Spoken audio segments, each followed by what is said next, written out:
Hi friends, എല്ലാവർക്കും ഐഷുമ്മ കിച്ചണിലേക്ക് ഒരിക്കൽ കൂടി സ്വാഗതം.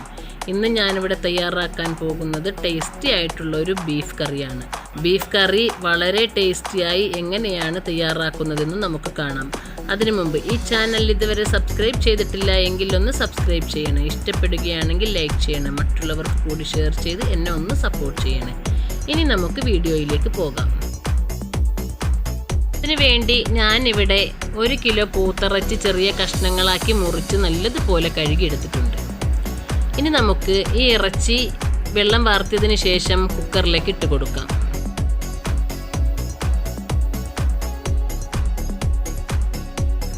ഇനി ഇതിലേക്ക് ആവശ്യമായ ഉപ്പ് കൂടി ചേർത്ത് കൊടുക്കാം. ഇതിലേക്ക് ഞാൻ 1 ടീസ്പൂൺ ഗരം മസാലയും 1/2 ടീസ്പൂൺ മഞ്ഞൾപ്പൊടിയും 2.5 ടീസ്പൂൺ മല്ലിപ്പൊടിയും 2 ടീസ്പൂൺ മുളക് പൊടിയും 1 ടീസ്പൂൺ കുരുമുളക് പൊടിയും കൂടി ചേർത്ത് നല്ലതുപോലെ കൈ കൊണ്ടൊന്ന് മിക്സ് ചെയ്തെടുക്കുന്നുണ്ട്.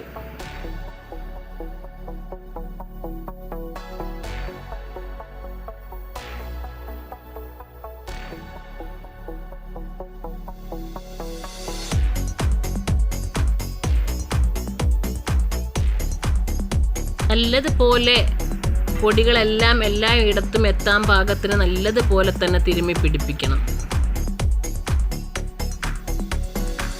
ഇനി കുക്കറിൻ്റെ മൂടി നമുക്കിതൊന്ന് വേവിക്കാൻ വേണ്ടി വയ്ക്കാം. ഒട്ടും തന്നെ വെള്ളമൊഴിക്കാതെയാണ് ഞാൻ വേവിക്കാൻ വയ്ക്കുന്നത്. ഒരു 8 ചൂള പോകുമ്പോൾ നമുക്ക് തീ ഓഫ് ചെയ്യാം.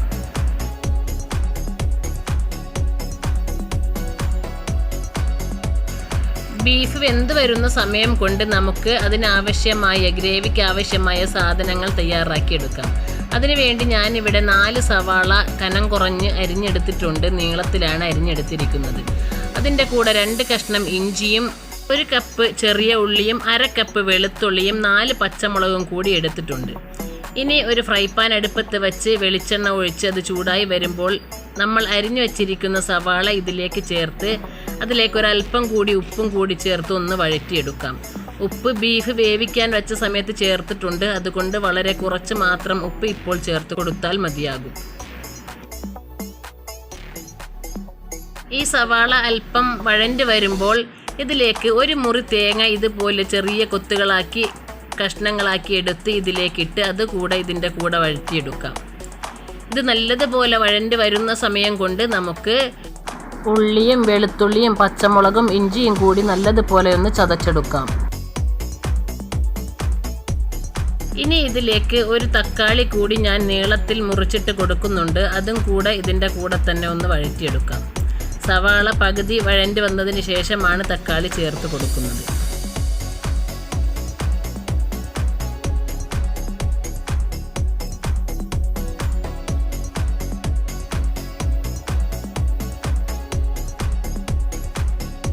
ഇത് കൂടെ നല്ലതുപോലെ ഒന്ന് വഴണ്ട് വരുമ്പോൾ ഇതിലേക്ക് ചതച്ച് വെച്ചിരിക്കുന്ന പച്ചമുളകും ഉള്ളിയും ഇഞ്ചിയും വെളുത്തുള്ളിയും കൂടി ഇതിലേക്ക് ചേർത്ത് കൊടുക്കാം.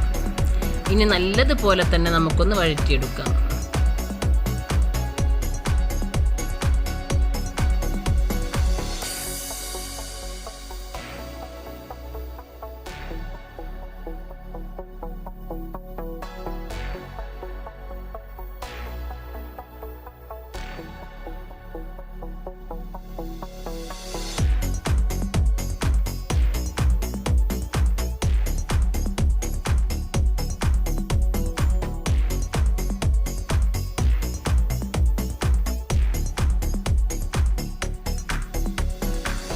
ഇത് നല്ലതുപോലെ വഴണ്ട് വന്നിട്ടുണ്ട്. ഇനി ഇതിലേക്ക് അല്പം കൂടി പൊടികൾ ചേർത്ത് കൊടുക്കാം. ആദ്യം എല്ലാ പൊടികളും ചേർത്ത് കൊടുത്തിട്ടുണ്ട്. എങ്കിലും ഇനി കുറച്ച് പൊടികൾ കൂടി ഇതിലേക്ക് ആവശ്യമായിട്ടുണ്ട്. അത് കൂടി ഇതിലേക്ക് ചേർത്ത് കൊടുക്കാം. മല്ലിപ്പൊടിയും മുളക് പൊടിയും ആദ്യം തന്നെ ആവശ്യത്തിനുള്ളത് ചേർത്തിട്ടുണ്ട്. അതുകൊണ്ട് ഇപ്പോൾ മല്ലിപ്പൊടിയും മുളക് പൊടിയും ചേർത്ത് കൊടുക്കേണ്ട ആവശ്യമില്ല. ഇതിലേക്ക് 1/2 ടീസ്പൂൺ മഞ്ഞൾപ്പൊടിയും 1 ടീസ്പൂൺ ഗരം മസാലയും 1 ടീസ്പൂൺ കുരുമുളക് പൊടിയും കൂടിയാണ് ഞാൻ ചേർത്ത് കൊടുക്കുന്നത്. ഇത് കൂടെ ഇട്ട് നല്ലതുപോലെ ഇതിൻ്റെ കുത്തലും പച്ചമണവുമെല്ലാം മാറുന്നത് വരെ നല്ലതുപോലെ തന്നെ വഴറ്റി കൊടുക്കാം.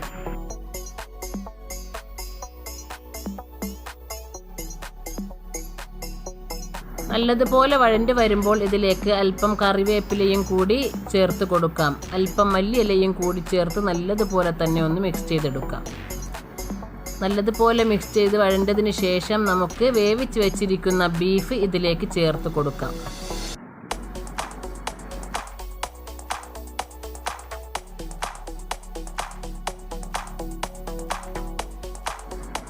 ഇനി ഇത് നല്ലതുപോലെ തന്നെ മിക്സ് ചെയ്ത് കൊടുക്കാം. ഇതിൻ്റെ ഗ്രേവി ഇറച്ചിയിലേക്കെല്ലാം ആയി ഒട്ടിപ്പിടിക്കുന്നത് വരെ നല്ലതുപോലെ തന്നെ മിക്സ് ചെയ്ത് കൊടുക്കാം.